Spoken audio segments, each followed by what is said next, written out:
श्रीकृष्ण श्रीकृष्ण श्रीकृष्ण श्रीकृष्ण गुरुर्ब्रह्मा गुरुर्विष्णुः गुरुर्देवो महेश्वरः गुरुः साक्षात् परं ब्रह्म तस्मै श्री गुरवे नमः तस्मै श्री गुरवे नमः। हरि ओम तत्सत्। వివేక చూడామణి 309వ శ్లోకం. సమూలకృత్తోపి మహానహం పునః వ్యుల్లేఖిత స్యాద్యది చేతసా క్షణం సంజీవ్య విక్షేపశతం కరోతి నభస్వతా ప్రావృషి వారిదో యథా. అహంకారమును గురించి ఇది ఎంత ప్రమాదమైనది, అది ఎంత చెడుదోవకి మనల్ని తీసుకెడుతుంది అజ్ఞానంలోకి అని గడిచిన ఒక 10 శ్లోకాలలో మనం ఆ విషయాన్ని వింటూ వస్తున్నాం.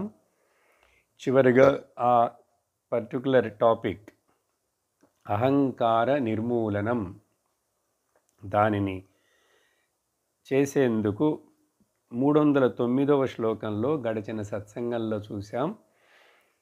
దాని సారాంశం ఏమిటంటే, ఒకవేళ నువ్వు నా అహంకారమంతా సన్నగిల్లిపోయింది, తొలగిపోయింది, నేను అహంకారాన్ని జయించాను అనే భావన ఒకవేళ నీకు కలిగినా కూడా అనేక సంవత్సరాలుగా నువ్వు చేసిన నీ సాధనలు, నీ శ్రవణ మనన వేదాంత అభ్యాసాలు దానివలన అలా అనిపించినప్పటికీ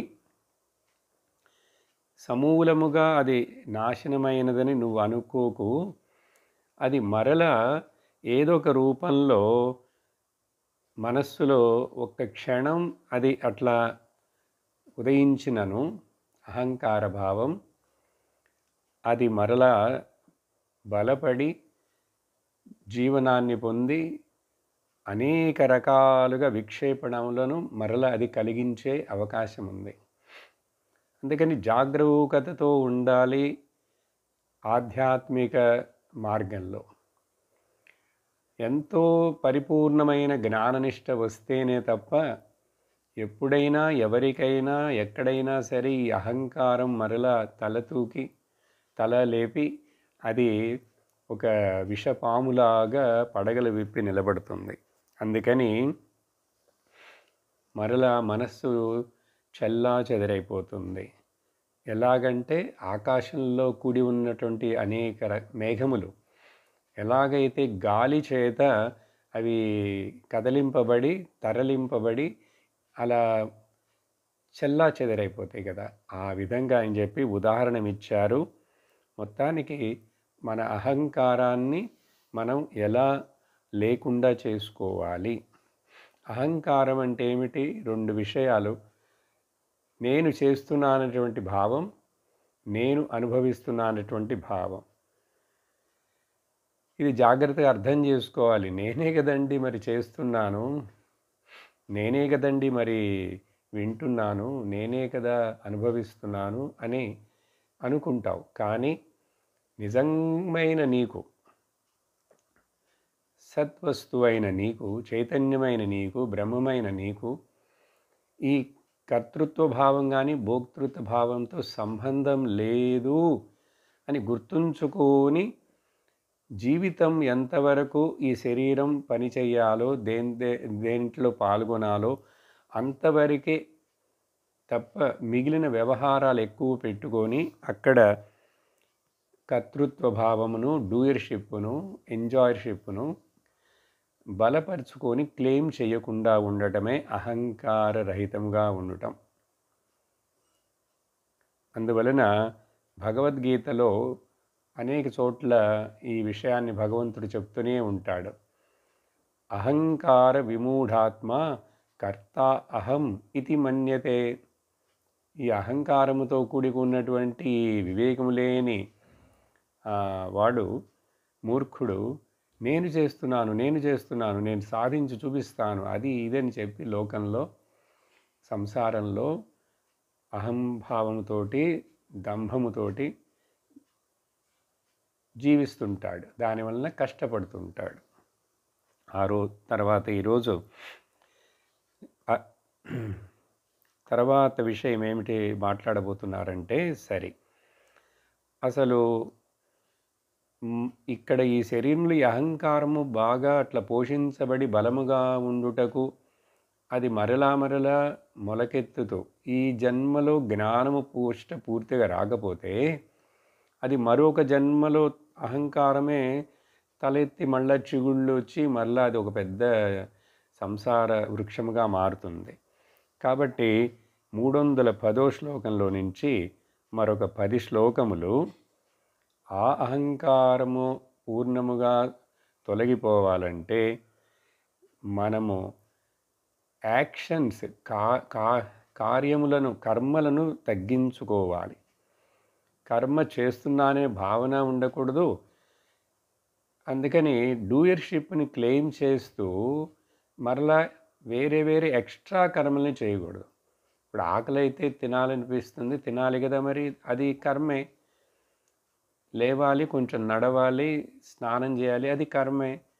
ఆ కర్మలన్నీ శరీరము జీవించుటకు మాత్రమే తప్ప ఆ పైన ఇంకా నువ్వు మరలా పుణ్యం కావాలి, అది కావాలి, ధర్మం చేయాలని చెప్పి కర్మలను ఎక్స్ట్రా చెయ్యకు.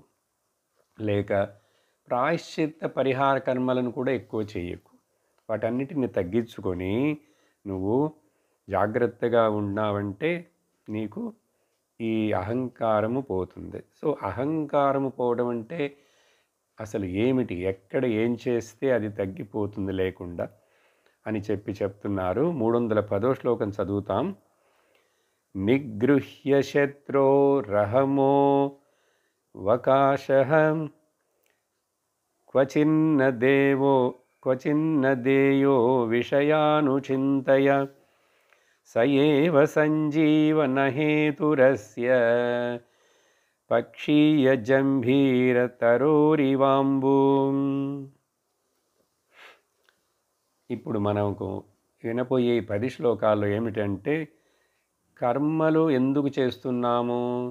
కామము చేత చేస్తున్నాము. కాబట్టి కామములు థాట్స్ కర్మలకు కారణంగా ఉంటున్నాయి. ఆ తర్వాత వాటితోటి మరలా వాసనలు మనలో పేరుకుంటుంటాయి. వాసనల గురించి మనం విన్నాం 2 వారాల కిందట ఒక 7-8 శ్లోకాలలో. కాబట్టి ఇప్పుడు కర్మలను త్యజించాలి. అంటే కోరికలను తగ్గించుకోవాలి. కోరికలను తగ్గించుకుంటేనే కర్మలు తగ్గుతాయి. దానివలన వాసనలు క్షయమవుతాయి, అహంకారము నాశనమవుతుంది. కాబట్టి ఏం చెప్తున్నారంటే ఈ శ్లోకంలో మొదట శత్రువు ఈ అహంకారం అనేటువంటిది అని చెప్పి కొన్ని శ్లోకాలు చూసాం. మనకెవరు వేరే బయట శత్రువులు లేరు, మిత్రులు లేరు. నాకు నేనే శత్రువుని, నాకు నేనే మిత్రుడిని. కనుక ఈ అహం అనేటువంటి శత్రువుకి ఒకసారి దానిని గట్టిగా తొలగించాలని నువ్వు నిశ్చయం చేయాలి. మొదట నిర్ణయం చేయాలి. ఆ తర్వాత మరలా ఎన్నటికీ దానికి మరలా అది వికసించేందుకు ఎన్నటికీ కూడా దానికి వికసించేందుకు పెరిగేందుకు అవకాశమే ఇవ్వకూడదు అంటున్నారు. అహమహ శత్రోః అవకాశః న దేయః ఇవ్వకూడదు. క్వచిత్ ఎన్నటికి ఎప్పుడు కూడా. ఎట్లా మనం దీనికి అవకాశం ఇస్తున్నాం ఈ అహం అనేది పెరగటానికి? విషయానుచింతయ. విషయములు లోకంలో మన చుట్టూ ఉన్నటువంటి మనుషుల గురించో, విషయములు వస్తువుల గురించో, రిలేషన్స్ అండ్ పొసెషన్స్ వీటిని గురించి మనకు చింతిస్తూనే ఉంటుంటే ఈ లోపల అది ఈ ఆలోచనలు పెరగగా దానికి తగినట్లు యాక్షన్లు పెరగగా వాసనలు మరలా కొత్తవి తయారయ్యి ఈ అహంకారం అనేటువంటిది పెరుగుతూనే ఉంటుంది కానీ తగ్గదు. అందుకని విషయానుచింతతోటి దాన్ని మరలా పెంపొందించుకోకుండా, అందుకనే కొంచెం వయస్సు పెరగగా జీవితంలో ఒక స్టేజ్లో నుంచి, అందుకనే రిటైర్ స్టేజ్ అంటాం. వానప్రస్థానికి వచ్చేటప్పటికి మనం బాగా తయారై ఉండాలి. నాకు ఇంకా లోక విషయములు ఏమి అవి ఇవి అని ఆ ఆలోచనలు ఆ విషయాలని చింతించటమో చేయటమో మాట్లాడటమో ఇవన్నీ తగ్గిపోవాలి. అంతకాలం చేశాం.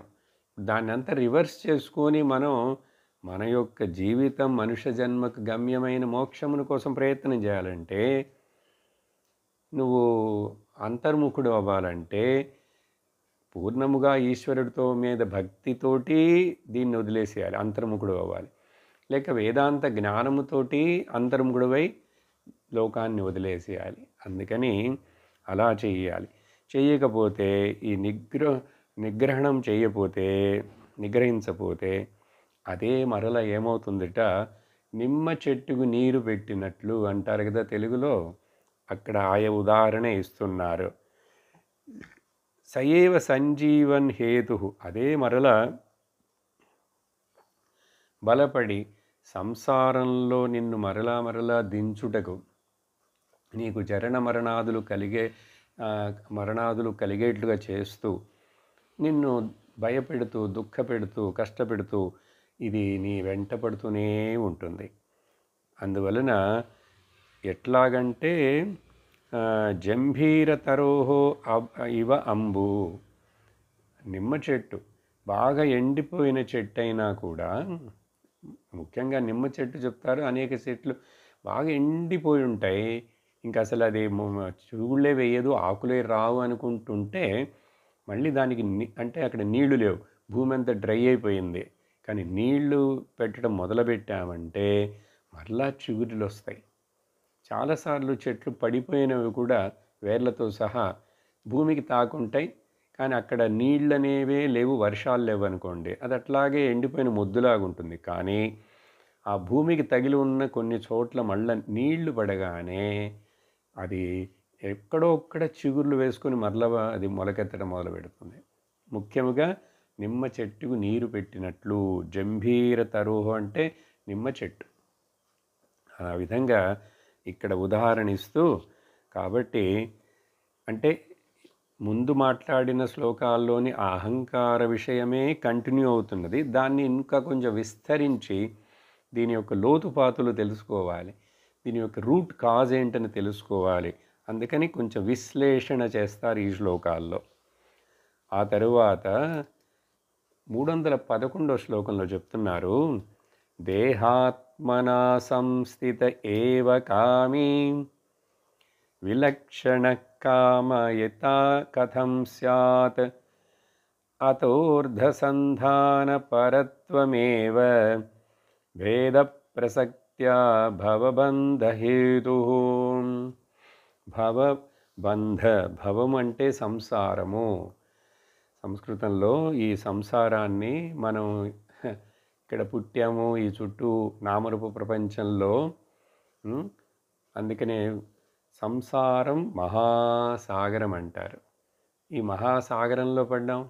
ఇది ఎంత లోతో ఎంత కష్టమో ఏమిటో ఏం తెలియదు, దిక్కు తెలియదు. అందుకని ఈ ఈ బంధానికి కారణం ఏమిటో అంటే, నువ్వు కోరికలు పెట్టుకొని, desire is the cause for bondage, కోరికలే అన్ని దుఃఖములకు కారణము.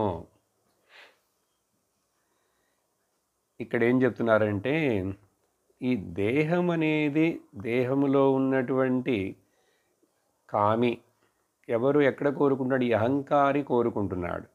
దేహములో ఉంటూ దేహము మూలముగా కోరుకుంటున్నాడు కోరికలు. అప్పుడు ఈ కామి అనేటువంటి వాడు విలక్షణముగా వేరే ఉన్నాడా ఏంటి ఎక్కడైనా? ప్రశ్న అడుగుతున్నారు. కామయితాం కామి విలక్షణ కథం స్యాత్? అప్పుడు ఈ కోరికల్ని కోరుకునేటువంటి ద డిజైరర్ ఈ శరీరంలోనే దేహాత్మనా సంస్థిత. ఈ దేహము నేననుకుంటూ భావిస్తూ అందువలన దీంట్లోనే ఉంటున్న ఈ అహంకారం అది కోరికల్ని కోరుకుంటున్నది. అనేక కోరికలు, ఒకటా రెండా, అసలు వాటికి అంతే లేవు. కోరికలు ఎప్పుడు కూడా నిన్న చెప్పాను కదా మొన్న, అది తీర్చడం వలన అవి ఎన్నటికీ సమసిపోవు.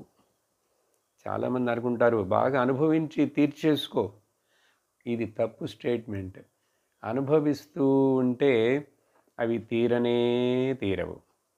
దానికి ఉదాహరణ ఏం చెప్తున్నాం? సహజంగా అగ్నిలో నెయ్యి పోస్తూనే ఉంటే మరలా కొంచెం కొంచెం ఆ ఎండిపోయిన పుల్లలు అవన్నీ వేస్తూనే ఉంటే అగ్ని ఎట్లాగండి ఆరిపోతుంది? తగ్గుతుందా? ఇంకా ఇంకా పెరుగుతుంది, ఇంకా ఇంకా భస్మం చేస్తూనే ఉంటుంది. అట్లాగే ఈ కోరికల్ని మనం అనుభవించగా అనుభవించగా అవి ఇంకా ఇంకా కావాలంటాయి. ముఖ్యంగా మొన్న ఏం చెప్పాను, ఒకటి మనస్సుకు ఎప్పుడు ముసలితనం రానే రాదు. శరీరానికి వస్తుంది, ఇంద్రియాలన్నీ బలహీనపడతాయి, కానీ మనస్సు అట్లాగే ఇంకా వాటి వెనకబడుతూ ఉంటుంది. అవే ఆ మనస్సు అట్లా వాటిని చింతించడం మరలా అవి మనసులో దాక్కొని సబ్కాన్షియస్గా ఎక్కడైనా ఉంటే వాటిని వాసనలు అంటారు. కాబట్టి ఆ కోరికలు కోరేవాడు ఈ కోరికలతో ఈ దేహముతోటి కలిసే కదా ఉన్నాడు, వేరేగా ఉన్నాడు లేడు. కాబట్టి ఈ లోక విషయములు వస్తువులు అర్ధసంధాన పరత్వమేవ.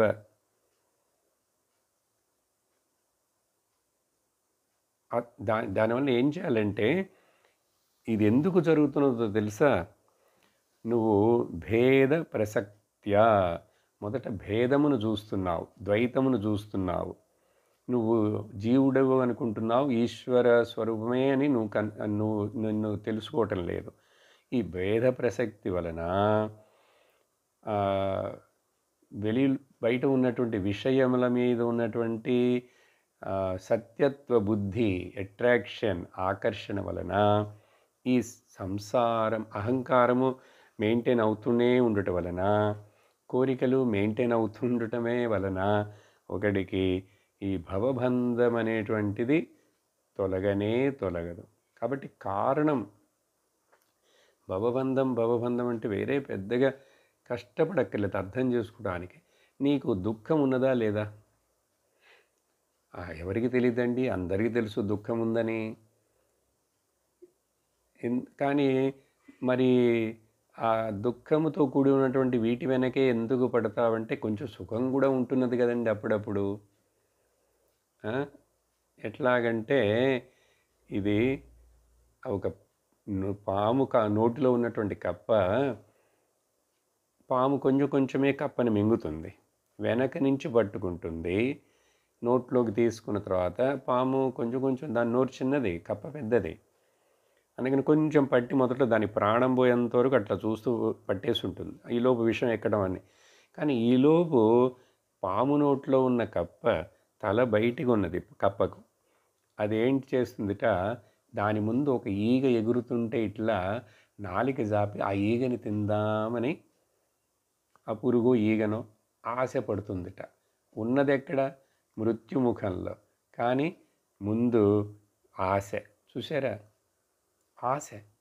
ఇట్లాగే ఈ మనుషుడు మన మృత్యుముఖంలో ఉన్నాం. మృత్యు ఎప్పుడు మన యొక్క నీడలాగా వెంటాడుతూనే ఉన్నది, ఎప్పుడు టక్కని మింగేస్తుందో తెలియదు. కానీ ఈలోపు ఆహా విర్రవీగటాలు, ఎంత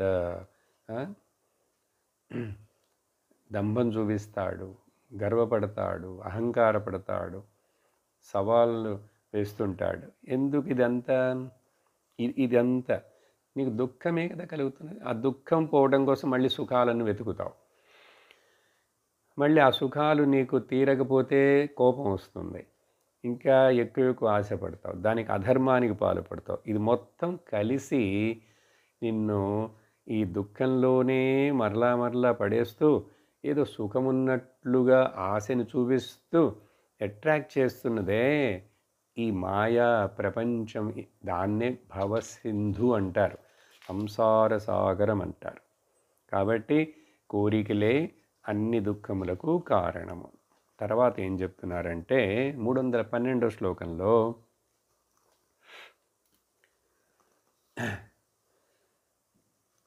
కార్యప్రవర్ధనాద్ బీజ ప్రవృద్ధే పరిదృశ్యతే కార్యనాశాద్ బీజనాశః తస్మాత్ కార్యం నిరోధయేత్. కార్యకారణమనే విషయాన్ని ఇక్కడ దీంట్లో ఇంట్రడ్యూస్ చేస్తున్నారు. ఈ వాసనలు అవన్నీ అర్థం అవ్వాలంటే ఏమిటి జరుగుతున్నదని, కారణం కార్యం లేక కాజ్ అండ్ ఎఫెక్ట్ అంటాం కదా. ఇది వేదాంతం చాలా విచారిస్తుంది. ఈ కార్యకారణ విషయాన్ని గురించి విచారించి కార్యకారణం అనేటువంటిది అసలు మిథ్యాన్ని నిరూపణం చేస్తుంది. ఇప్పుడు మనం ఇక్కడ ఒక అదే విధమైనటువంటి ఒక లాజికల్ ఎనాలిసిస్ ఓన్లీ. ఇక్కడ కూడా కార్యప్రవర్ధనాత్, నువ్వు పనులు యాక్షన్లు చేయంగా ప్రవర్ధనం అంటే నువ్వు ఎక్కువ కర్మలు చేస్తూ ఉంటే కర్మల్లో పాల్గొంటూనే ఉండటం వలన ఏమవుతుంది, బీజ ప్రవృద్ధి. బీజం అంటే మరలా రాబోయే నీకు ఇంకో జన్మకు ఇంకో శరీరానికి ఇక్కడ అప్పుడే బీజాలు పడుతున్నాయి. అందుకనే కదా దాన్ని ఆగామి కర్మ అంటాము, సంచిత కర్మలోకి వెళుతుంది అంటాం. మళ్ళీ అది ప్రారబ్ధ కర్మగా వచ్చింది. కాబట్టి కార్యప్రవర్ధనం అవుతున్నంత వరకు అది అవుతూనే ఉంటే బీజ ప్రవృద్ధి కూడా అవుతూ ఉంటుంది.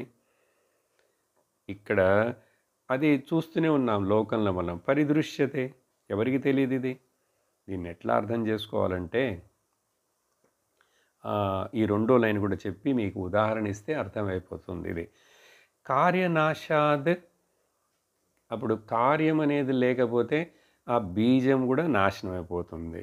కాబట్టి ఏం చేయాలి, కార్యం నిరోధయేత్,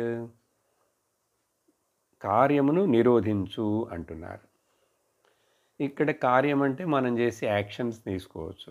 ఇప్పుడు ఉదాహరణ చూడండి, విత్తు ఏ చెట్టుకైనా ఆ విత్తు వచ్చి కారణంగా ఉంది. ఆ విత్తు భూమిలో పెట్టి దానికి నీళ్లు పోసి అన్ని చేస్తే దాంట్లోంచి వచ్చినటువంటి ఎఫెక్ట్ ఏమిటి, చెట్టు.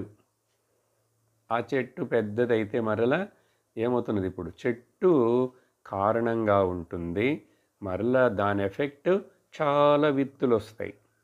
చూసారా? కాబట్టి ముందు కారణముగా ఉన్నది ఆ తర్వాత అదే కార్యమవుతున్నది. కారణం నుంచి కార్యం వచ్చింది, కార్యము మరలా ఇప్పుడు కారణ స్థితిని పొందుతుంది. ఇప్పుడు అందువలన కార్యం అంటే ఏంటి, మొదట చెట్టు తీసుకుందామండి. చెట్టు విత్తులోంచి వచ్చింది చెట్టు, విత్ కాజ్, చెట్టు ఎఫెక్ట్. ఈ కార్యం అంటారు దాన్నే. ఆ కార్యం చెట్టు. దాన్ని గనక మనం చెట్టుని మొదట్లోనే కట్ చేసేసామనుకోండి, ఈ ఉదాహరణ వేరే విధంగా అర్థం చేసుకోకూడదు. చెట్లన్నీ పెంచమని, పర్యావరణం రక్షించాలని కదని చెప్తారంటే ఆ ఉద్దేశంలో ఇక్కడ కాదు. చెట్టుని మనం దాన్ని పెరిగి మళ్ళా దాంట్లో విత్తులు వచ్చి కాయలు వచ్చి విత్తులు వచ్చే అవన్నీ చేయకుండా చెట్టుని నరికేసామనుకోండి, అంటే కార్యమును నాశనం చేస్తే చెట్టుని మళ్ళీ బీజాలు వస్తాయా, ఇంకా దాంట్లో రావు, బీజాలు రావు. కాబట్టి ఈ సంసారం అనే వృక్షము ఉన్నది ఇప్పుడు ఇక్కడ. దీన్ని నువ్వు ఇక్కడే సమూలంగా అసంగమయతో ఉండి, భగవద్గీతలో చెప్తాడు భగవాను, ఈ సంసార వృక్షాన్ని అసంగశస్త్రేణ దృఢేన చిత్వ, అసంగముతోటి డిటాచ్మెంట్తో ఉంటూ దీన్ని మొత్తాన్ని నువ్వు వదిలేసేయి. లేకపోతే అటాచ్మెంట్ పెట్టుకున్నావంటే మళ్ళీ విత్తులు, కాయలు, విత్తులు, పుష్పాలు, కాయలు, విత్తులు మరలా పెరుగుతుంది. చూసారా? ఒక విత్తు ఎల్లోంచి ఎన్ని చెట్లు వస్తాయి, ఎన్ని కాయలు వస్తున్నాయి, మళ్ళీ ఎన్ని విత్తులు వస్తున్నాయి దాంట్లో నుంచి, చూసారా? కాబట్టి ఇక్కడ దానికి అన్లిమిటెడ్గా ఇట్లా వస్తూనే ఉంటాయి. కాబట్టి కార్యమును నువ్వు కట్ చేయమంటున్నారు. చేస్తే ఇంక తర్వాత బీజం ఉండదు, నాశనం అయిపోతుంది. బీజం నాశనం అయిపోతుంది. ఇప్పుడు ఎందుకు కార్యాన్ని కట్ చేయమంటున్నారు, బీజాన్ని నాశనం చేయొచ్చు అంటే, అదే ఈ కాజ్ అండ్ ఎఫెక్ట్ అనేది ఒక సైకిల్ లాంటిది. ఇప్పుడు నేను వచ్చాను, ఇక్కడ ఉన్నాను ఈ శరీరంలో, ఇట్లా పుట్టి ఈ తల్లిదండ్రుల మూలంగా ఈ శరీరం, మనుష్యుడు మగవాడో ఆడదానిగానో, ఇది ఎఫెక్ట్. దీనికి కారణం అసలు ఎక్కడుందనేది నాకు అర్థం కాదు, తెలియదు. ఏదో మా తల్లిదండ్రులు నేను పుట్టానని చెప్తావు బయలాజికల్గా, అసలు ఎక్కడి నుంచి వచ్చాను, ఎందుకు వచ్చాను తెలియదు నాకు. సరే, కాబట్టి కారణాన్ని వదిలేసాయి. ఇప్పుడున్న ఈ కార్యం ఇది ఒక ఎఫెక్టే కదా. ఇప్పుడు దీన్ని నువ్వు జాగ్రత్తగా డీల్ చేయకపోతే ఈ ఎఫెక్ట్, ఈ కార్యం మరలా విత్తులను వేస్తుంది. విత్తులను, కాయలు విత్తులు వస్తాయి, బీజాలు వస్తాయి. అర్థమైందా ఇప్పుడు మీకు కాజ్ అండ్ ఎఫెక్ట్? ఇంక ఇది కంటిన్యూస్లీ అన్ఇంటరప్టెడ్లీ ఈ చక్రం మళ్ళీ కార్యం కారణం, కార్యం కారణం, కారణం కార్యం అవుతుంటుంది. ఇది ఇట్లా తిరుగుతూనే ఉంటుంది. కానీ ఎక్కడండి ఎండ్ దీనికి? మనం అనుకుంటుంటాం ఈ 50 ఏళ్ళు, 60 ఏళ్ళు, ఈ 70 ఏళ్ళు ఈ జీవితంలోనే అన్నీ ఇక్కడ బాగా సౌకర్యంగా చేసుకుంటే, అన్ని పిల్లలకి పెళ్ళిళ్ళు చేసి, ఉద్యోగాలన్నీ డబ్బులు ఉన్నాయి, కొంచెం పెన్షన్లు వస్తున్నాయి, లోను, ఇది షేర్ మార్కెట్, బ్యాంక్ ఇంట్రెస్ట్ అన్నీ, తర్వాత ఇదే జీవితం అని అనుకుంటుంటాం. కానీ నీ మనస్సులో ఇంకా ఎన్ని వాసనలు ఉన్నాయి, ఎన్ని కోరికలు ఉన్నాయి, అసలు నీకు బుద్ధిలో జ్ఞానం ప్రకాశించిందా, అసలు నువ్వెవరు అని నీకు అర్థమైందా? ఇది కానంత వరకు నీకు ఇక్కడేదో బాగా జీవించాను, నేను బాగా డబ్బులు సంపాదించాను, బాగా సుఖంగా ఉన్నాను, తర్వాత ఏంటి, దుఃఖము పడుతున్నాను, రోగాలు వస్తాయి, ముసలితనం వస్తుంది, మరణం వస్తుందని భయం వస్తుంది, నాకు చెందిన వాళ్ళు, నా చుట్టూ ఉన్న వాళ్ళు కూడా మరణిస్తుంటారు. ఇదంతా చూడకుండా, అందుకని గీతలో ఏం చెప్పాడు కృష్ణుడు, దుఃఖదోషాను దర్శనం. ఓకే, ఇమం అసుఖం లోకం. ఓకే, అసుఖమైనటువంటి ఈ లోకం, దుఃఖాలయమ శాశ్వతం ప్రాప్య, నువ్వు ఇక్కడికి వచ్చావు, చూడు చుట్టూ ఏమున్నాయి, హాస్పిటల్స్లు, రోగాలు, మనుషులు, కొట్లాటలు, పోట్లాటలు, హత్యలు, కుట్రలు, రాగద్వేషాలే కదా ఎక్కడ చూసినా. ఏమిటి దీంట్లో పెద్ద, నువ్వు ఏదో బాగుందని చెప్పి అనుకుంటున్నావు, మోసపోతావు. కాబట్టి అవంతా ఒక కళలాగా కనపడుతున్నాయి, కానీ వాటికి సత్యోత్తం ఇవ్వచ్చా నేను? బుద్ధి ఉన్నవాడు ఇస్తాడా, వివేకం ఉన్నవాడు అని చెప్తున్నారు.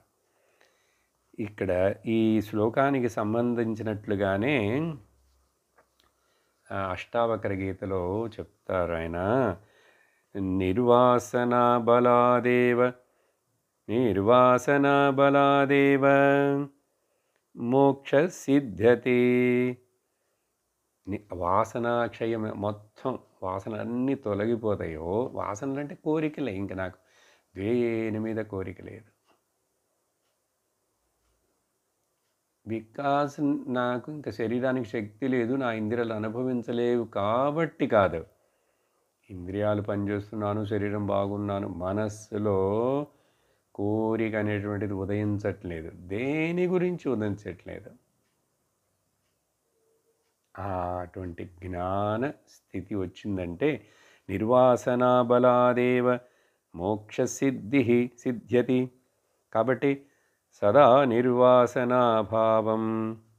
కాబట్టి ఎప్పుడు ఈ నిర్వాసన వాసన లేకుండా చేసుకోవాలి. వాసనలు అనేవి తొలగిపోవాలి. నాకు కోరికలే లేవు, నాకు ఏ కోరికలు వద్దు, ఏది నేను సంకల్పాలు చేయను, పెద్దగా వాటిని ప్రాజెక్టులు మరలా అవన్నీ అక్కర్లేదు. జస్ట్ శరీరం జీవించని, మనస్సుని జ్ఞానముతోటి భక్తితోటి నింపుకో. అట్లా జీవితం కొన్ని సంవత్సరాలు నువ్వు అట్లా ఉన్నావంటే అందరికీ ఇది మొదట్లోనే సాధ్యం అవ్వదు కదా. అందుకనే ఒక 50 ఏళ్ల తర్వాత అయినా ఇట్లాంటి మార్గానికి నువ్వు వస్తావా రావా, మనసు ఇటు తిప్పుకుంటావా లేవా.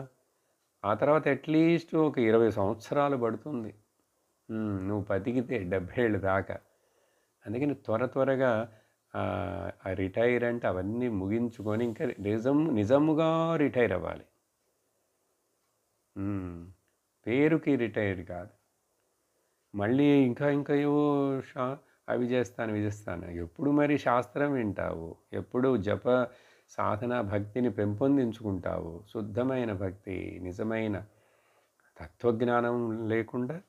అందుకని నిర్వాసనాభావం సమాశ్రిత్య, నిర్వాసనాభావం నాకు రావాలని దాన్ని ఆశ్రయించి సుఖముగా ఉండు.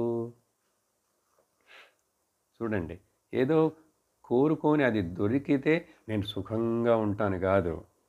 నేను ఏది కోరుకోకుండానే, అది నా దగ్గరికి రాకుండానే లేకుండానే నా స్వరూపమే సుఖం కాబట్టి, నేనే సుఖస్వరూపుడిని కాబట్టి, ఆనంద స్వరూపుని కాబట్టి, అది గ్రహించాను కాబట్టి సుఖముగా ఉంటాను.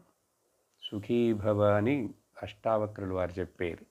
సరే, 313వ శ్లోకంలో వాసనావృద్ధితః కార్యవృద్ధ్యా చ వాసన వర్ధతే సర్వథా పుంసః సంసారో న నివర్తతే. కాబట్టి ఈ మూలమైనటువంటి దోషమును గ్రహించు, రూట్ కాజ్ ఎక్కడుందనేది తెలుసుకో. సంసారం, ఈ దుఃఖం, జనన మరణ శోక భయ, దుఃఖ శోకమోహ భయాలు ఇవన్నీ పోవాలంటే నువ్వు వాసనావృద్ధితః కార్యం, ఈ వాసన లోపల కోరికలు ఉన్నాయి, వాసన అంటే కోరికల వలన కార్యం చేస్తావు, కర్మలు చేస్తావు. కర్మలు చేయటం వలన మరలా వాసనలు పెరుగుతాయి, కోరికలు పెరుగుతాయి. కాబట్టి ఏం చేయమంటారు? ఇది నువ్వు అర్థం చేసుకొని నీ యొక్క కోరికల్ని తగ్గించుకోపోయినావంటే వాసనలు పెరుగుతాయి. వాసనలు పెరిగినంటే మళ్ళీ కోరికలు వస్తాయి. ఇది ఒక సైకిల్, విషస్ సర్కిల్ అంటాం కదా, విషస్ సర్కిల్. ఇది కిందకి పైకి ఇట్లా సైకిల్ అంటే అంతే కదండి, చక్రం తిరుగుతూనే ఉంటుంది, జైంట్ వీల్ ఎక్కితే. అందుకని ఇక్కడ ఏంటి చెప్తున్నారంటే, దీన్ని సింపుల్గా అర్థం చేసుకోవాలంటే, నువ్వు కర్మలు చేస్తున్నావు ఎందుకు? కర్మలు కామం, నీకు డిజైర్స్ ఉన్నాయి, కామము చేత కర్మలు చేస్తున్నావు. కర్మలు చేసావు కాబట్టి మరలా జన్మ వస్తుంది. లేక ఇట్లా చెప్తాం, కామ కర్మ జన్మ. సరే, జన్మించి మరలా ఊరుకుంటావా? మళ్ళీ డిజైర్స్ ఉన్నాయి, ఆల్రెడీ నేను లోపల వాసన రూపంలో పెట్టుకుని ఉన్నాను కదా. కాబట్టి మళ్ళీ కామ కర్మ జన్మ, కామ కర్మ జన్మ. ఇట్లాగా ఊంబుటు టూంబు టూంబుటు ఊంబు ఊంబుటు ఇట్లా కదా. మళ్ళీ సమాధ పునరపి జననం పునరపి మరణం పునరపి జననీ జఠరే శయనం ఇహ సంసారే బహుదుస్తారే. ఇది చాలా కష్టంగా ఉంది. భగవంతుడా కృపయా పారే పాహి మురారే, నన్ను దాటించు ఓ భగవంతుడా మురారి అని చెప్పి కర్మ కామ జన్మ కర్మ ఇది ఇట్లా తిరుగుతుంటుంది. సో జన్మ వచ్చిందా, మళ్ళీ కర్మ చేస్తావా, మళ్ళీ కామములు ఉన్నాయా, మళ్ళీ కర్మ చేస్తావు. కాబట్టి ఈ సైకిల్ని అర్థం చేసుకో. ఇది నీకు అవసరం లేదు, నిజంగా నీవు ఈ చక్రంలో తిరగాల్సిన అవసరం లేదు. నువ్వు నిత్య సత్య ఆనంద స్వరూపుడమైన బ్రహ్మము, నువ్వు చైతన్యమును నువ్వు తెలుసుకో. తెలుసుకుంటే మరి ఇప్పుడు ఏమవుతుందండి, నాకు వెంటనే ఈ శరీరం ఉంది, దీనికి ఉన్న కష్టాలు ఇప్పుడు ఉంటాయి, అవి ఉంటాయి. ప్రారంధం అంటే ఆరబ్ధ కర్మ ఈజ్ కాల్డ్ ప్రారబ్ధ కర్మ. అది ఆ కర్మ మొదలైంది, ఆ ప్యాకెట్ రిలీజ్ అయింది, కానీ దీంతో ఇంకా ముగిసిపోతుంది. జ్ఞానం వచ్చిందంటే ఇప్పుడు వచ్చినటువంటి ఈ శరీరం, ఈ బంచ్ ఆఫ్ ప్రారబ్ధ కర్మలు అనుభవించేసి తీర్చేసుకుంటావు. కానీ ఇప్పుడు కొత్త కర్మల్ని, కొత్త వాసనని మళ్ళీ చేర్చుకోకు. అదిదా విషయం చెప్పేది అది. దీనికి ఏమి పెద్ద కష్టపడాలా? అసలు వేదాంతం జ్ఞానానికి ఏమీ కష్టపడక్కర్లేదు. అర్థం చేసుకొని వైరాగ్యాన్ని కొంచెం పెంపొందించుకో. వివేకంతోటి అర్థం చేసుకో, వైరాగ్యముతోటి కొంచెం వదిలేసాయి, కోరికల్ని వదిలేసాయి. దేని మీద పట్టుదల కోరికలు పెట్టుకోకు.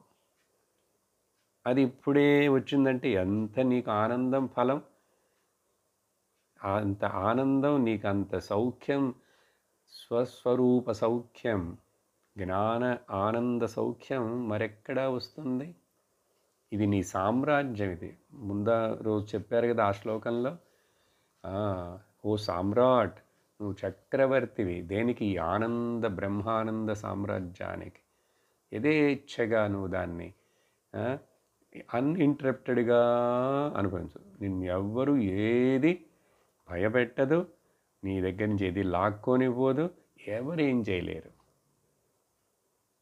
ఆత్మనైన నన్ను, నా ఆనందాన్ని ఎవరండి ఏం చేయగలరు? ఏమీ చేయలేరు. కాబట్టి ఇది ఎవరు దొంగిలించలేరు, ఎవరు కాజేయలేరు, ఏది తగ్గదు, దీన్ని ఎవరు దీని మీద ఎఫెక్టే ఉండదు. అటువంటివి కావాలా నీకు? అర్థం చేసుకో, ఇప్పుడే పొందు. ఇప్పుడు ఇక్కడ 314వ శ్లోకంలో సంసారబంధ విచ్చిత్యై తదద్వయం ప్రదహేద్యతి వాసనా వృద్ధిరేతాభ్యాం చింతయా క్రియయా బహిః. కాబట్టి మళ్ళీ చెప్తున్నారు అదే విషయాన్ని. ఈ కార్యకారణం అనేటువంటి ఈ భూతం ఉందే, ఈ వాసన వ్యాపారం. అందుకని దీనికి ఏంటి కారణం? ఇదే ఇట్లా జరిగింది, అదే అట్లా జరిగింది, ఏమీ నువ్వు అడగకు. వాటికి బదులే లేదు. ఇప్పుడు కళలో ఈ కళ ఎట్లా వచ్చింది, ఆ కళ ఎందుకు అట్లా వచ్చింది, నిన్న వచ్చిన కళే మళ్ళీ ఈరోజు కంటిన్యూ అవ్వలేదు, ఎవరికైనా అవుతుంది అట్లా? దీనికి నువ్వు అట్లా ప్రశ్నలు వేస్తే దీనికి ఏమైనా అర్థం ఉందా? ఏమీ లేదు. ఇంకా నిన్ను మోసం చేయడానికి ఆ జ్యోతిష్యులాగా నేను ఏదైనా చెప్పాలి నీకు. ఓ ఇట్లాంటి కళ వచ్చిందా, దానికి అర్థం ఏంటో తెలుసా, అందుకని దానికి నువ్వు పరిహారం ఏం చేయాలో తెలుసా, మొదల్లో 100 రూపాయలు ఇక్కడ పెట్టు. అట్లాగా కళకు అర్థమేముందండి? ఎందుకు నిజం కాని దాంట్లో నుంచి ఏదో దీని అర్థం ఏంటని అనవసరంగా తల బాదుకుంటావు? కాబట్టి ఈ సంసార బంధాన్ని నువ్వు వదిలేసేయాలంటే, దీంట్లోంచి నువ్వు విడిపించుకోబడాలంటే, ఈ పైన చెప్పిన కార్యకారణం అనే ఈ రెండింటిని నువ్వు ఓ యతి అంటే యత్నముతోటి చేయగలిగేవాడు. యతి అంటే బుద్ధిమంతుడు, వివేకుడు, సాధకుడు, ముముక్షువు యతి. సహజంగా సన్యాసులను, సాధువులను, మహాత్ములను యతులు అంటారు. యతి సంప్రదాయం. ఇక్కడ మనం ఇంకా యతి అంత మహాత్మ అయినామో లేదో, కానీ మనల్ని యతిహే అని పిలుస్తున్నారు. ఇక్కడ యతిహే అంటే యత్నము తోటి కార్యమును సాధించాలనే పట్టుదల ఉన్న ఓ ముముక్షుడా, ఓ సాధకుడా. యతి ప్రదహ్యేద్, దహించేసేదాన్ని, కంప్లీట్గా బర్న్ చేయి. ప్రదహ్యతే. ఈ వాసన వృద్ధి, ఈ రెండింటిని, ఏది కార్యకారణము చేత వాసన వృద్ధి, కార్యకారణములను నువ్వు అనుసరిస్తున్నట్టు చేత నీకు కోరికలు. అందువలన తాభ్యాం చింతయా క్రియయా బహిః 3 చెప్తున్నారు ఇక్కడ. ఎట్లా అంటే ఈ బయట విషయములు, ఇంద్రియ విషయములు ఉన్నాయి కదా, ఏదైనా కానీ అది ఆ చింతలు, విషయ చింతనలు వదిలేసి, అట్లాగే కర్మలను కూడా నువ్వు కర్తృత్వ భావంతో ఏం చేయకుండా వాటిని తగ్గించేసి వాటిని అట్లాగే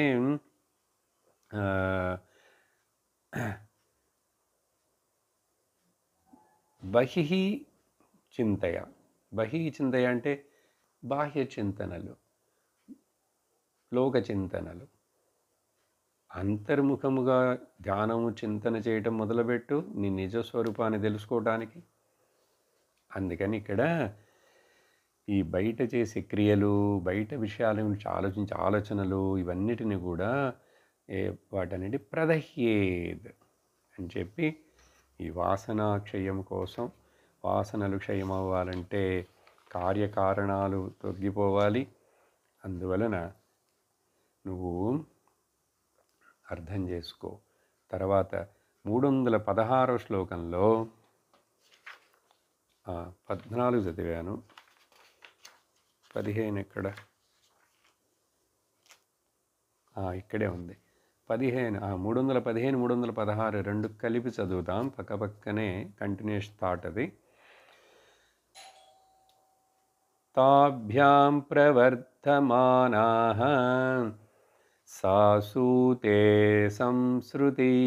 సంసృతిమాత్మనః త్రయాణాం చ క్షయోపాయః సర్వావస్థాసు సర్వదా సర్వత్ర సర్వతః సర్వ బ్రహ్మమాత్రావలోకనైః సద్భావవాసనాదార్ఢ్యాత్ తత్రయం లయమశ్నుతే.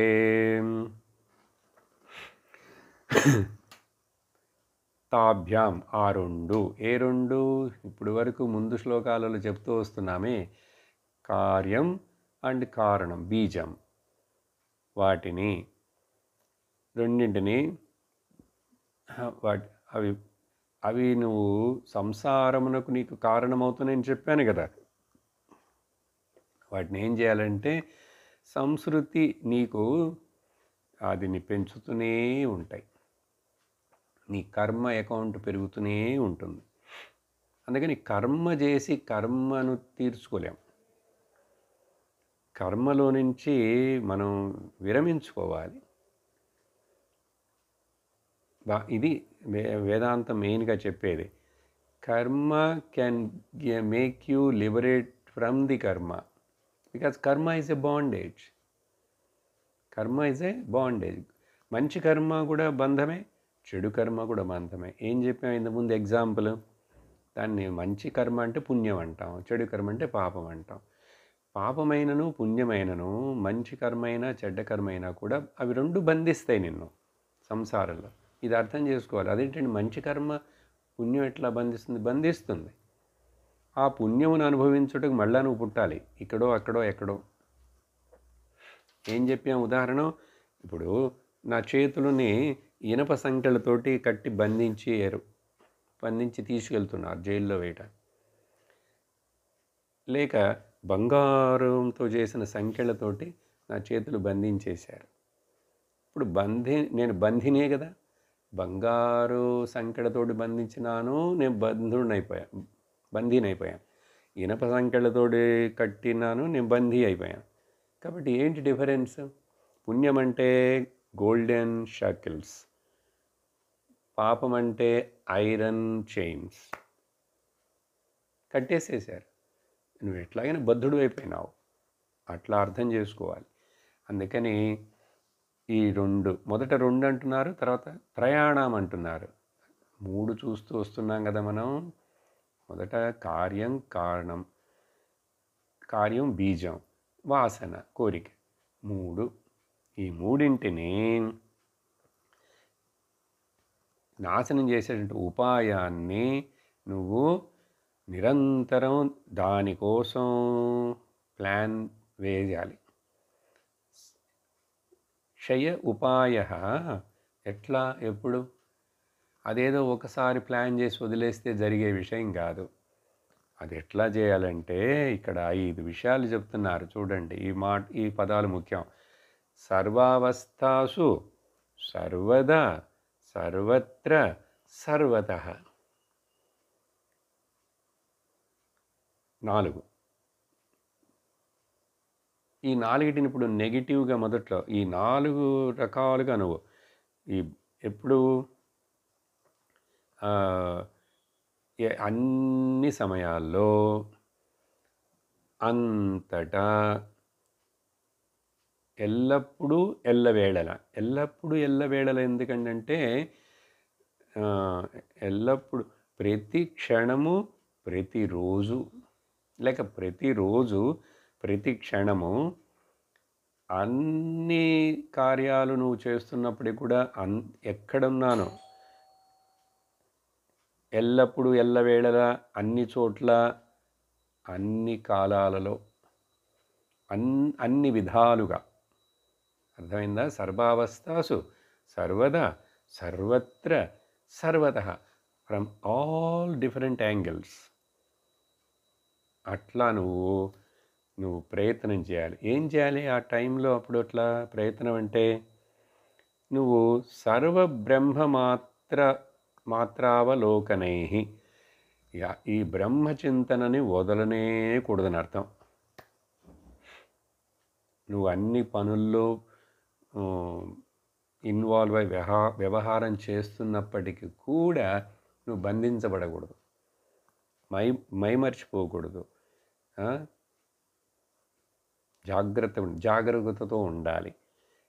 ఎట్లా? దానికంటే కాన్స్టెంట్ థింకింగ్. సర్వబ్రహ్మ మాత్ర అవలోకనై, అంతటా వ్యాపించి ఉన్న సర్వవ్యాపి అనంతమైనటువంటి బ్రహ్మస్వరూపం ఆత్మ తప్ప మరి ఏది కూడా ఇక్కడ ఇంకొకటి సత్యమనే వస్తువే లేదు. ఇది పూర్తిగా అర్థమైందో కాలేదో శాస్త్రం నమ్మి దీన్ని ఒప్పుకొని ఊరికి ట్రయల్గా చెప్తూ ఉండవు. Fake it and make it అంటారు. ఫేక్ ఓకే సరే, గురువుగారు చెప్తున్నారు దేశికోక్తేన తత్ సత్యం. ఆచార్యుడు చెప్తున్నాడు, గురువుగారు, కాబట్టి ఇది సత్యమై ఉండాలి. దేశికోక్తేన అహం బ్రహ్మాస్మి. మొదట ఒప్పుకో. ఎన్నో లోకంలో మనకు తెలియకుండా ఒప్పుకుంటున్నాం, నమ్ముతున్నాం. స్వర్గం ఉందంటే నమ్మేస్తున్నాం, నరకం ఉందంటే నమ్మేస్తున్నాం కదా. నేను చూసినా చూడకపోయినా అక్కడ అమెరికా ఉందంటే నమ్ముతున్నాం. నేను వెళ్ళినా వెళ్ళకపోయినా కైలాసం అక్కడ ఉందంటే ఎవరో చెప్తే నమ్ముతున్నాం. నాకు తెలియదు కానీ నమ్ముతున్నాను. అందుకని కొన్ని జీవితంలో అన్నీ నమ్ముతున్నాం. మనం బ్లైండ్గానే నమ్ముతున్నాం, మనకు తెలియదు. దేవుడు ఉన్నాడంటే నమ్ముతున్నాం. నువ్వు చూసావా ఏంటి నిజంగా? కాబట్టి నమ్మపోతే నమ్మినవాడు ఎన్నటికీ చెడిపోడు సామెత ఉందిగా. కాబట్టి ఈ నమ్మకం, ఇది నమ్మినవాడు నిజంగానే నాశనం కాడు. నమే భక్త ప్రణశ్యతి. భగవద్గీతలో భగవంతుడు ప్రామిస్ చేస్తాడు, నా భక్తుడు ఎన్నటికి కూడా నాశనము కాడు, పతనము కాడు, మోసపోడు, ఏమార్చబడడు. ఈ నెవర్ గెట్స్ డిసీవ్డ్. ఎవరు? నా భక్తుడై ఉంటే. భక్తుడంటే జ్ఞానంతో కూడిన భక్తుడై ఉండాలి. కాబట్టి ఆ భగవంతుడి మీద కూడా నమ్మకం లేకపోతే మరి నిన్నెవరు రక్షిస్తారు? ఇంకా గురువు మీదో శాస్త్రం మీదో. అందుకనే మనకు శ్రద్ధ ఈ మూడిటి మీద ఉండాలి. ఉంటే మనం గట్టెక్కేస్తాం. అందుకని ఈ పదాలు చాలా ముఖ్యం. అన్ని సమయాల్లో అంతటా అన్నిటి యందు అన్ని రకాలుగా అని చెప్పి ఎక్కడ దేనికి ఇక్కడ అన్ని రకాలుగా సర్వతః అంటే అర్థం ఈవెన్ ఈ మతము రిలీజియను ఆధ్యాత్మికలోనే చాలా అట్రాక్షన్స్ ఉన్నాయండి లోకంలో.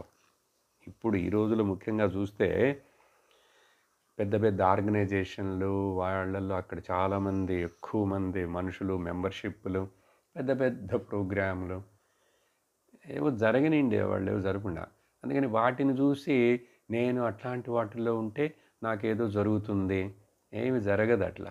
ఇలా కూర్చొని విని నువ్వు అర్థం చేసుకొని పర్సనలైజ్ చేసుకుని జ్ఞానమును నువ్వు అప్లై చేస్తే తప్ప బయట ఆడంబరమైనటువంటి ఆర్గనైజేషన్లు పెద్ద పెద్ద ప్రోగ్రాంలు ఇవన్నీ అక్కర్లేదు నీకు. వాటిని అనుకొని మోసపోగట్ల. అందుకని సర్వతః అంటే ఏదో ఒక రకంగా నువ్వు చాలామంది ఇప్పుడు చూడండి ఉదాహరణ కూడా చెప్తాను. పొద్దున పూట లేవంగానే చాలా మంచి ఆర్థోడాక్స్ పర్సన్ ఓన్లీ వేదాంతం కూడా వినేవాడే అన్నీ ఉన్నాయి. పొద్దున్న ఏంటి చేస్తున్నాడు లేవంగానే వాట్సాప్లో అందరికీ ఫార్వర్డ్ చేయాలి అనుకుంటుంటాడు. ఏం చేస్తాడు? మంచిది చేస్తాడు. ఏదో ఒక దేవుడి పేరుతోటి ఈ స్తోత్రమనో ఆ పేరునో పంపిస్తుంటాడు. ఇది పెద్ద గొప్ప కార్యం, నేను చాలా సేవ చేస్తున్నాను అని అనుకుంటాడు. నేను చెప్పేది నిజం, నేను చాలామందిని చూశాను అట్లా. ఇలాంటి బిజినెస్లు పెట్టుకోకండి. అది నిన్ను ఉద్ధరించదు.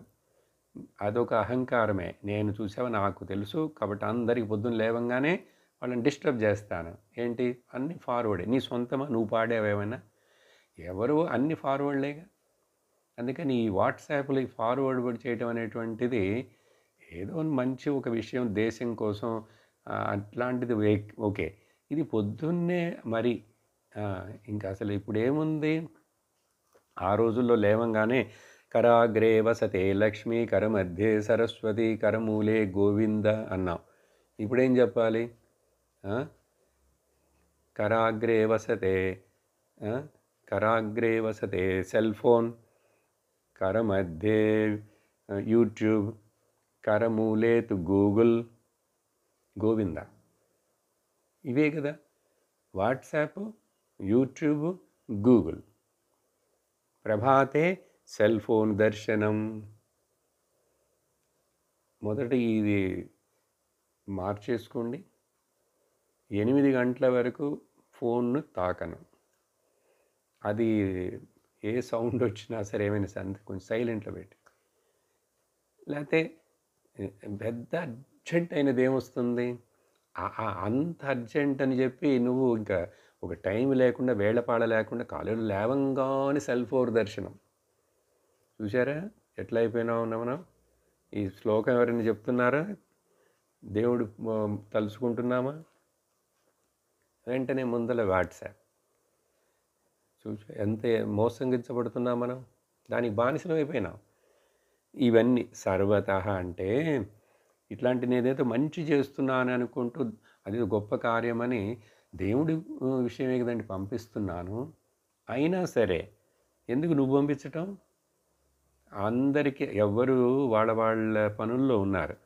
అందరికీ ఎవరు అన్నీ చూడరు అట్లా డిలీట్ చేస్తుంటారు.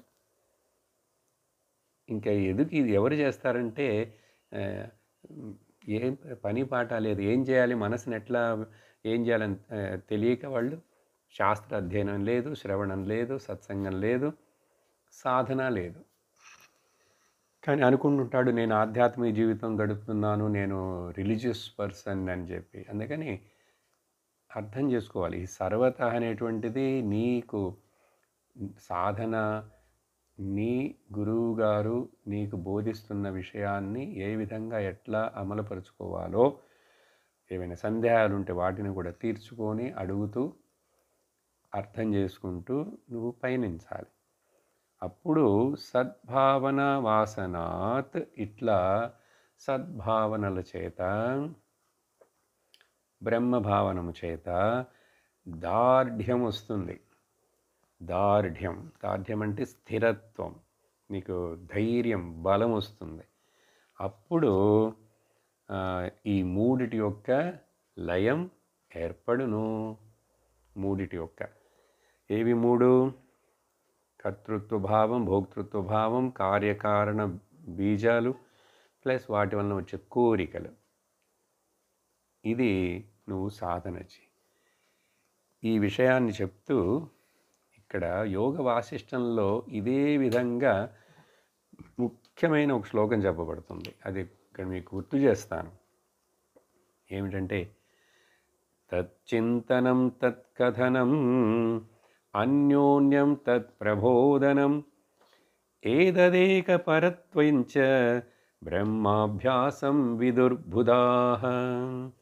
తత్కథనం, తచ్చింతనం, ఇది రెండు విధంగా తీసుకోవచ్చు. భక్తిపరంగా తీసుకుంటే ఆ భగవంతుడి గురించే చింతనం, భగవంతుడి గురించే మాట్లాడటం, భగవంతుని గురించే ఒకళ్ళకొకళ్ళకి చెప్పుకోవటం, ఆ కథలే వినటం. లేక ఇక్కడ బ్రహ్మం అని చెప్పారు కదా, ఇప్పుడు బ్రహ్మభావం. కాబట్టి ఎప్పుడు బ్రహ్మ చింతనే, బ్రహ్మని గురించే మాట్లాడాలి, బ్రహ్మని గురించే ఆలోచించాలి, బ్రహ్మభావంతోనే అన్నీ చూడాలి. అన్యోన్యం, ఒకవేళ ఎవరైనా ఏదైనా మాట్లాడగాలంటే అదికి సాగినటువంటి వాళ్ళు దొరికితే అవి గురించే మాట్లాడు, కానీ లోకాభిరామాయణాలు మాట్లాడకు, చిట్ చాట్లు చేయకు. ఈ మనసుకి చాలా ఇంట్రెస్ట్ అయిన ఒకటి ఏంటంటే ఈ చిట్ చాట్ చేయటం, లోకాభిరామాయణం. అది ఇంట్రెస్ట్, అది ఆశపడుతుంది మైండ్. దాన్ని మొదట్లో తగ్గించేసుకోవాలి. అన్యోన్యం తత్ ప్రబోధనం. ఈ రకంగా ఏతదేక పరత్వం చ. అందుకని ఏమి చూస్తున్నాను, ఏమి చేస్తున్నాను, అన్నిటి యందు సర్వదా అన్ని వేళలా ఆ భగవత్తత్వమునే దర్శించగలిగినటువంటి శక్తిని పెంపొందించుకోవాలి. దీన్నే బ్రహ్మాభ్యాసము అంటారు. బ్రహ్మమునే చింతిస్తూ బ్రహ్మభావనతోనే అప్పుడప్పుడే అక్కడక్కడే మనసు సమాధి స్థితిలోకి వెళ్ళిపోవాలి. కళ్ళు ముయ్యక్కర్లేదు. నువ్వు వింటున్నప్పుడే, చూస్తున్నప్పుడే, నడుస్తున్నప్పుడే, తింటున్నప్పుడే. ఎందుకని ఇప్పుడు కూడా బ్రహ్మ, సర్వం బ్రహ్మమయం, సర్వం బ్రహ్మాభ్యాసం అని చెప్పి మహాత్ములు, జ్ఞానులు చెప్తారు. వాళ్ళు దీన్ని బ్రహ్మాసం అని అంటారు. విదుహు బుధాహ, వాళ్ళకి తెలుసు అప్పుడు బ్రహ్మాభ్యాసం ఎట్లా చేయాలనేది. అందుకని learn how to engage your mind all the time in the thought of the truth. Engage చేయాలి. వేరేదేదో ఒకటికో మనసు ఎంగేజ్ అయిపోతున్నది కదా. ఇదంతా బ్రహ్మాభ్యాసం అర్థం కావట్లేదు, కష్టమా? భగవత్ చింతన. అందుకని భగవన్నామం చాలా పవర్ఫుల్ టెక్నిక్. మనసులో ఎప్పుడెప్పుడైతే థాట్ ప్రాసెస్లు అన్నీ అనవసరం వస్తుంటాయి, వెంటనే శ్రీకృష్ణ శరణం మమ ఏదో ఒక మంత్రం నామం చెప్పామంటే అప్పుడే అక్కడే మనస్సు ఆ క్షణంలోనే అట్లా అణిగిపోతుంటుంది. అందుకని అప్పుడప్పుడే అక్కడక్కడే అప్పుడప్పుడే అణిచేస్తుండాలి. అర్థమైందా? అప్పుడప్పుడే సెలెక్ట్ అండ్ డెలీట్. ఎట్లా? సెలెక్ట్ ద భగవన్నామం అండ్ డెలీట్ ది లోక విషయాలు. ఏదో ఒక నామం చక్కగా ఆనందంగా మనసు అక్కడే నిలబడుతుంది. శ్రీరామ్ జయ రామ్ జయ జయ రామ్. పెద్ద మంత్రం కూడా అక్కర్లేదు. శ్రీరామ్ శ్రీరామ్ శ్రీరామ్ జయ రామ్ జయ జయ రామ్, నారాయణ నారాయణ నారాయణ. ఏదో ఒకటి ప్రయత్నం చేసి చూస్తాం, ఎంత ఎఫెక్టివ్ తెలుసా అది. ప్రయత్నం చేయాలి. అందుకనే దానికోసం నేను చెప్పారు ఇప్పుడు సర్వాసు సర్వత్ర. అదే ఇప్పుడు ఇక్కడ యోగ వాసిష్టంలోని శ్లోకాన్ని చూసాం. 317వ శ్లోకంలో క్రియానాశే భవేత్ చింత నాశోస్మాద్వాసనాక్షయ వాసనా ప్రక్షయో మోక్షః సాజీవన్ముక్తిరిష్యతే. చూడండి ఇక్కడ చక్కటి డెఫినేషన్. మోక్షం అంటే ఏంటండి? మోక్షం అంటే ఏంటండి? చాలామందికి అర్థం కాదు. మోక్షం అంటే చచ్చిపోయిన తర్వాత ఎక్కడికో వెళతాడు, వైకుంఠానికో కైలాసానికో ఎవరో వచ్చి తీసుకెళతారు, అక్కడే మోక్షం. దేవుణ్ణి చేరటం మోక్షం. ఏంటి దేవుణ్ణి చేరటం అంటే? ఎక్కడున్నాడు దేవుడు? ఏ ఊర్లో ఉన్నాడు? దేవుడు సర్వవ్యాపి అయితే అక్కడికి పోయి ఎందుకు మోక్షం పొందటం? అది అర్థం కాదు. ఇక్కడ చక్కగా డెఫినేషన్ సింపుల్గా చూడండి. ఈ క్రియానాశనం చేయటము, దాని వలన చింతలను నాశనం చేయటం. చూసారా? ఆశలు కోరికలు, పనులను మొదట్లో లోక విషయాలను తగ్గించేసుకో, ఆశలు కోరికలు వాటన్నిటి తగ్గించేసుకుంటే దాని ద్వారా వాసనాక్షయం ఏర్పడుతుంది. ఇప్పుడు మూడే విషయాలు కదా మాట్లాడుతూ వస్తున్నాం: కర్మలు, కోరికలు, వాసనలు. కాబట్టి ఈ క్రియము నాశనమైతే చింతలు నాశనం అయిపోతాయి, చింతలు నాశనం అవుతుంటే క్రమంగా వాసనలు నాశనం అవుతాయి. ఈ వాసన ప్రక్షయ ఈ వాసనలకు పూర్తిగా తొలగిపోవటమే ఇప్పుడే ఇక్కడ ఈ జన్మలో. దాన్నే మోక్షం అంటారు, దాన్నే జీవన్ముక్తి అంటారు. జీవన్ ఏవ ముక్తి. వేదాంతం మోక్షం అంటే పోస్తమస్, ఆ తర్వాత నువ్వు అక్కడికి వెళతావు, అప్పుడు ఇవన్నీ ఏం చెప్పదు. అది అక్కడో ఎప్పుడో లేదు, అది ఇక్కడే ఇప్పుడే ఉంది. ఇప్పుడు ఇక్కడ లేనిది ఎక్కడో ఎప్పుడో ఉండదు, గుర్తుంచుకో. ఇది వేదాంతం యొక్క సారాంశం అండి. నువ్వు గ్రహిస్తే నీకు ప్రయోజనం. అందుకని ఊరికని ఇప్పుడు మనస్సుని నిశ్చలపరచు. కోరికలు లేనటువంటి కొంచెంసేపైన ఆ స్థితిని నువ్వు నీ మనస్సులో అనుభవించు. నిశ్చల స్థితి, సమత్వం యోగ ఉచ్యతే. ఇది బాబు జీవన్ముక్తి అంటే. అందుకని వేదాంతం ఎప్పుడు కూడా వేరే చచ్చిపోయిన తర్వాత దానికి ముఖ్యత్వం ఇవ్వదు. ఇప్పుడు జీవన్ముక్తులు కాకపోతే వాళ్ళకి తర్వాత మోక్షం అనేది లేనే లేదు. త్యాగరాజుల వారు అందుకని ఆ పాట పాడారు: మోక్షము గలదా భువిలో జీవన్ముక్తులు కాని వారలకు. ఏ రామా అడుగుతున్నాను, నువ్వు చెప్పు. లేదు కదా. ఇక్కడ భూమిలో జీవన్ముక్తులైతేనే విదేహముక్తి. అందుకని ఆ జీవన్ముక్తి, మోక్షం అంటే ఏంటి? ఈ మూడు నాశనం చేసుకోవటం. తర్వాత శ్లోకంలో 2 శ్లోకాలు కాబట్టి ముగించేస్తున్నాను. ఏది ఈ టాపిక్. సద్వాసనాస్ఫూర్తి విజృంభణే సతి యసౌ విలీనాప్యహమాదివాసన అతి ప్రకృష్టాప్యరుణప్రభాయాం విలీయతే సాధు యథా తమిస్త్ర.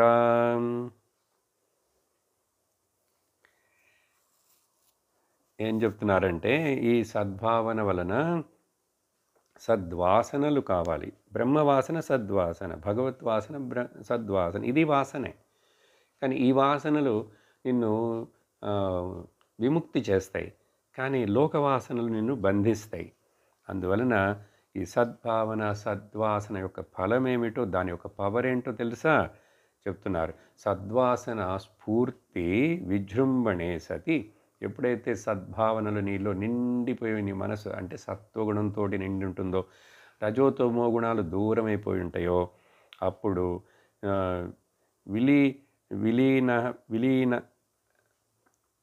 విలీనాపి అహం ఆది వాసన.